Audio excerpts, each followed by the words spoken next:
Good morning students. आज की online class में बीएससी पार्ट फर्स्ट के स्टूडेंट्स का स्वागत है।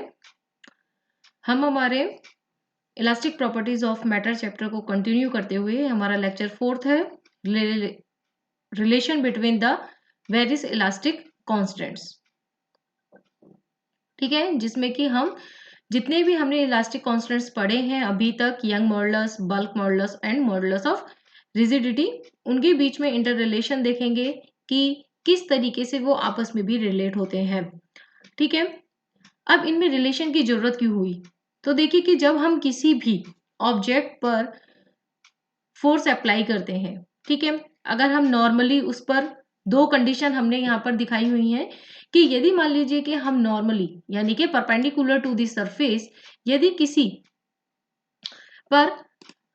ऑब्जेक्ट पर यदि हम फोर्स अप्लाई करते हैं तो क्या होगा कि उसमें यदि हम उसकी शेप को चेंज नहीं करें विदाउट चेंजिंग द शेप, तो उससे क्या होगा, उसका वॉल्यूम चेंज हो जाता है, यानी कि वॉल्यूम में डिफॉर्मेशन हो जाता है। और वॉल्यूम चेंज किस तरीके से होगा कि उसमें लॉन्गिट्यूडनल और ट्रांसवर्स जो स्ट्रेन है, विकृतियां जो हैं वो आएंगी, उसकी वजह से उसमें वॉल्यूम में चेंज हो जाता है। अब लॉन्गिट्यूडनल और ट्रांसवर्स स्ट्रेन आते के साथ ही यंग मॉडुलस और बल्क मॉडुलस हो जाता है। और जैसे ही ये दोनों स्ट्रेन्स यानी लॉन्गिट्यूडनल और ट्रांसवर्स स्ट्रेन्स की हम बात करते हैं तो हमारा जो पॉइजन रेशियो है वो भी वहां पर होगा। तो इस तरीके से यदि हम नॉर्मल फोर्स अप्लाई करते हैं विदाउट चेंजिंग द शेप, तो हमारे पास जो तीनों हैं, bulk modulus, Young modulus of और पॉइजन रेशियो, तो ये तीनों ही हमारे उस ऑब्जेक्ट में होंगे, जिसकी वजह से हम इनको रिलेट कर सकते हैं। अब दूसरी कंडीशन आती है कि यदि मान लीजिए कि हम वॉल्यूम को कांस्टेंट रखें, वॉल्यूम को कांस्टेंट रखते हैं यानी कि उसके वॉल्यूम में चेंज नहीं करें, तो ऑब्वियस है कि उसमें क्या होगा, फिर शेयरिंग स्ट्रेन होगा, यानी कि अवरूपण विकृति होगी। अब अवरूपण विकृति किसकी वजह से होगी? वही कि ट्रांसवर्स और लॉन्गिट्यूडनल स्ट्रेन की वजह से, यानी कि उसकी जो लेंथ होंगी, यानी कि जो अपोजिट साइड्स होंगी, उनमें कहीं ना कहीं एक में इलोंगेशन होगा, दूसरे में कंप्रेशन होगा, यानी एक तो उसकी लंबाई में बढ़ेगी, एक कम होगी, तो जिसकी वजह से वहां पर फिर वही तीनों के तीनों वो ऑब्जेक्ट्स हमारे पास मौजूद हो जाते हैं। तो इस तरीके से हम जो सेकंड कंडीशन है उसमें हम करेंगे किसको, वॉल्यूम वाला नहीं होगा, यानी बल्क मॉडुलस नहीं होगा वहां पे, क्योंकि वॉल्यूम कांस्टेंट है। यंग मॉडुलस, पॉइजन रेशियो, और तीसरा जो मॉडुलस ऑफ रिजिडिटी था उसको हम यहाँ पर रिलेट करेंगे। ठीक है, तो हम पहले शुरुआत करते हैं, हमारे पहला जो टॉपिक है कि रिलेशन बिटवीन के, वाई एंड सिग्मा, यानी कि bulk modulus, Young modulus and poison ratio के बीच में। ठीक है, तो हमने यहाँ पर डायग्राम में दिखाया है कि ये जो है एक क्यूब है जिसका हम जो वॉल्यूम है वो यूनिट वॉल्यूम ले रहे हैं, यानी कि इसका जो इनिशियल जो वॉल्यूम है, आयतन है, वो हमने इकाई लिया है। अब इसमें हम इस तरीके से फोर्स अप्लाई करते हैं कि देखिए सारी के सारी जो सरफेसेस हैं उनके परपेंडिकुलर, यानी कि ठीक है, और इसमें हमें ये ध्यान रखना है कि इसकी जो शेप है वो चेंज नहीं होगी।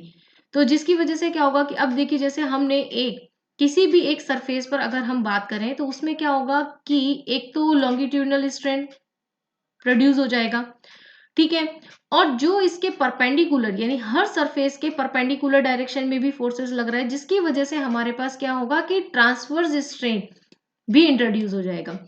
ठीक है, तो यहां पर हम अल्फा जो है वो ले रहे हैं longitudinal strain per unit stress, ठीक है, पर यूनिट स्ट्रेस, और इसी तरीके से हमने बीटा लिया है transfer strain per unit stress.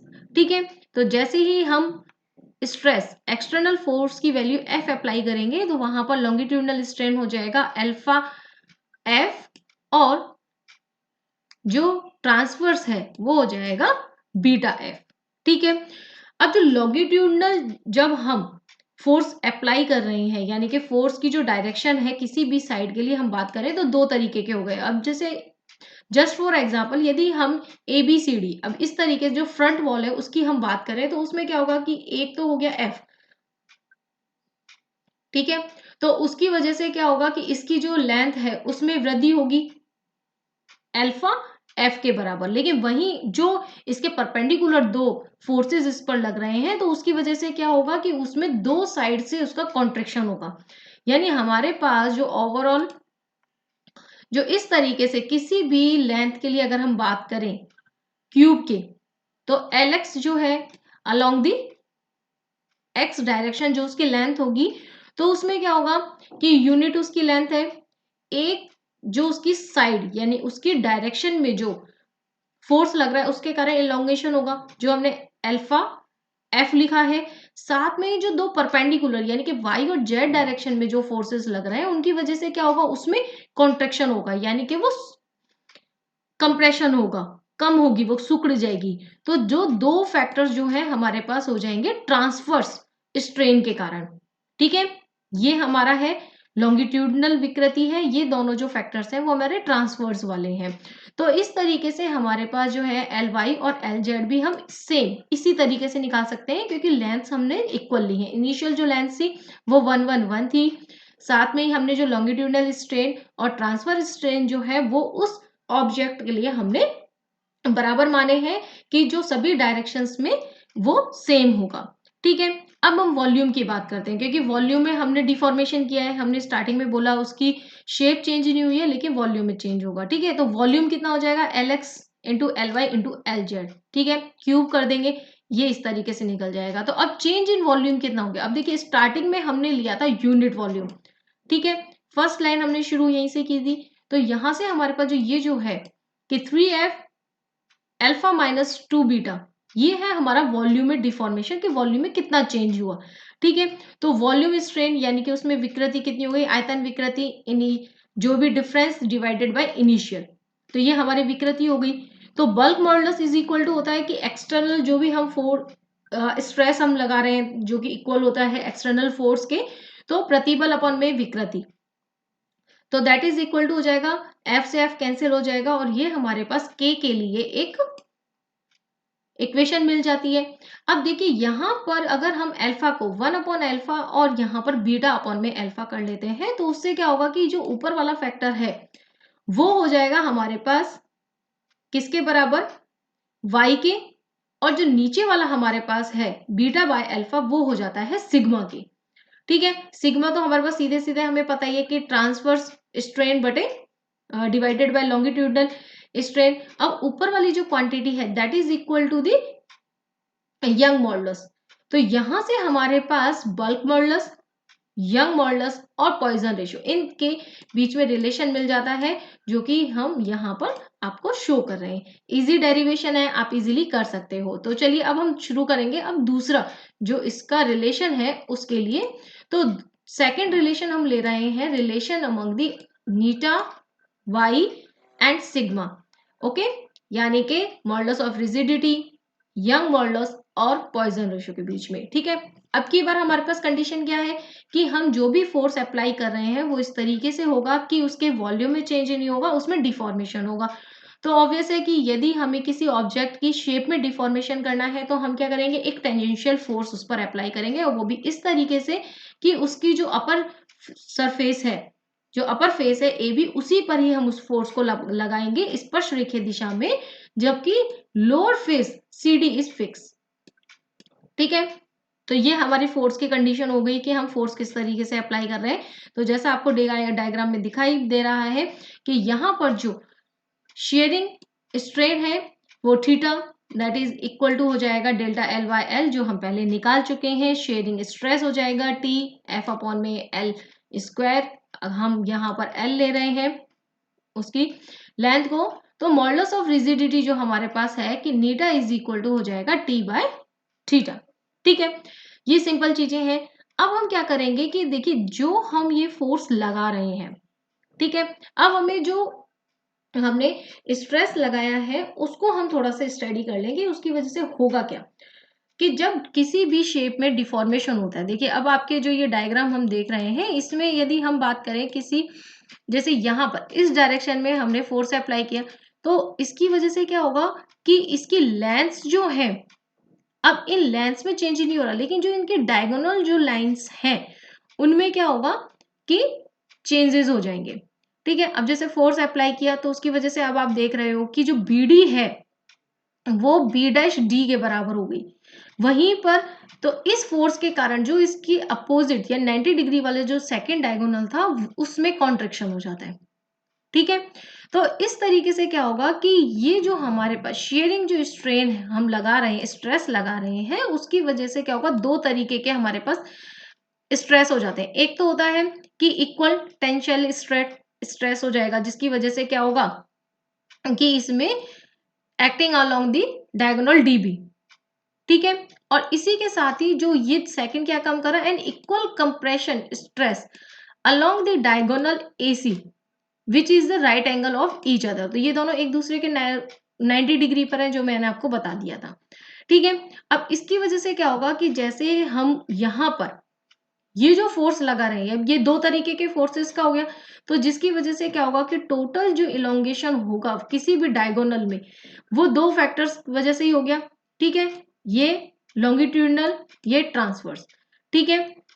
दोनों को हमने एडअप कर लिया। यहाँ पर L/, में जो √2 है वो डायगोनल की लेंथ दिखाई दे रही है। ये जो हमारे पास ये जो लाइन है that is equal to the L divided by √2। ठीक है। और T ये सेम वहीं से जैसे हमने पहले लिखा था। ठीक है।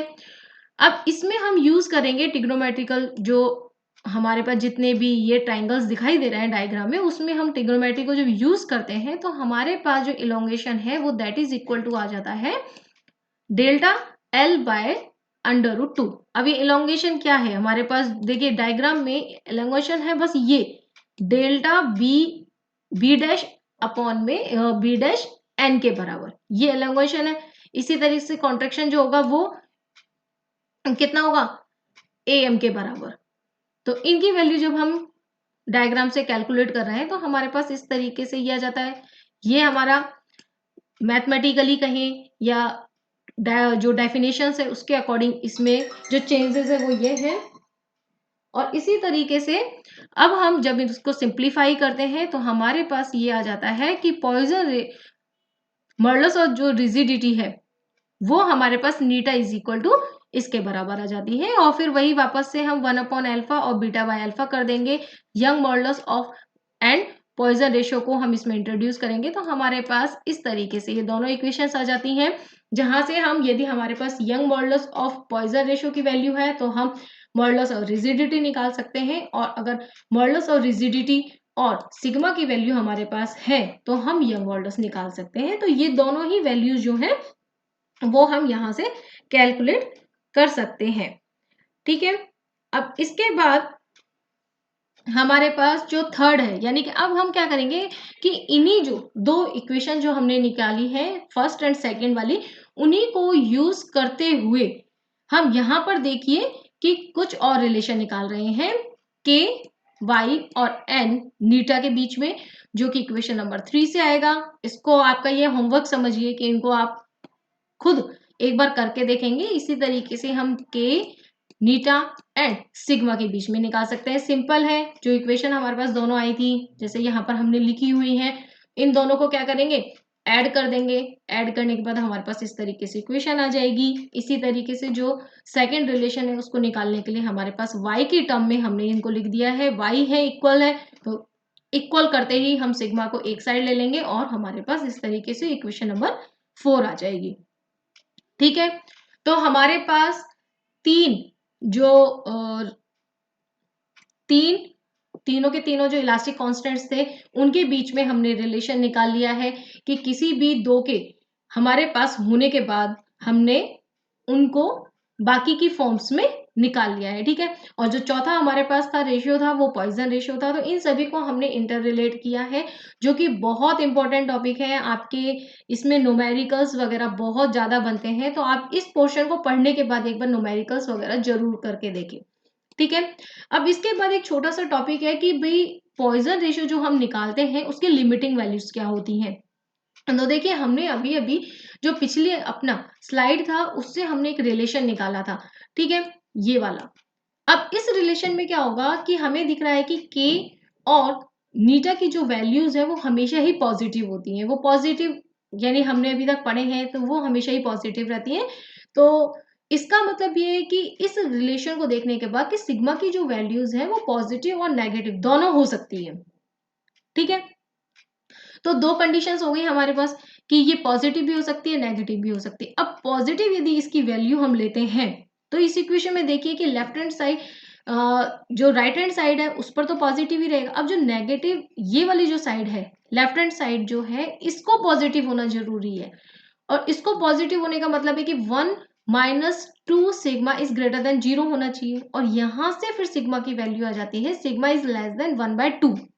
ठीक है, इसी तरीके से यदि हम नेगेटिव वैल्यू लेते हैं तो नेगेटिव में क्या होगा कि अब की बार लेफ्ट हैंड साइड पॉजिटिव हो जाएगी, लेकिन अब इसको पॉजिटिव करने का मतलब है कि 1 plus sigma is greater than, must be greater than 0 होना चाहिए। तो यहां से नीटा की वैल्यू आ जाती है ग्रेटर देन -1, यानी कि नीटा की जो वैल्यूज है वो -1 से 1/2 के बीच में कुछ भी हो सकती है।